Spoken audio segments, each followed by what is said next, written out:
चला तर बाहेर जाऊन जेवायला कुणाकुणाला आवडतं. बऱ्याचदा स्वयंपाक करायचा आपल्याला कंटाळा येतो, म्हणून बाहेर जाऊन काहीतरी चमचमीत खावं असं आपल्याला वाटतं. पण एवढ्या उन्हामध्ये बाहेर निघण्याचा सुद्धा कंटाळा येतो.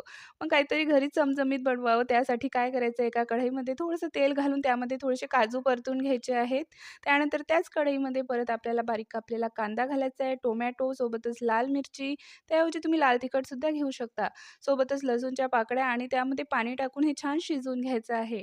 नंतर शिजल्यानंतर मिक्सरला याची छान बारीक पेस्ट करून घ्यायची आहे. नंतर एका पॅनमध्ये थोडंसं तेल घालून त्यामध्ये आपण बारीक केलेली पेस्ट घालायची. सोबतच घालायची आहे हळद, थोडंसं धने पावडर आणि गरम मसाला आणि छान परतून घ्यायचं.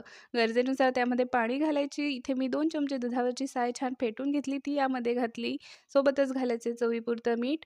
त्यानंतर आपण तळलेले काजू घालून घ्यायचे आहे, कोथिंबीर घालायची. तर मस्त काजू मसाला बनवून तयार आहे. सोबतीला जीरा राईस आणि पोळी. मस्त फॅमिलीसोबत एन्जॉय करा. सोबतच चॅनलला सबस्क्राईब करा.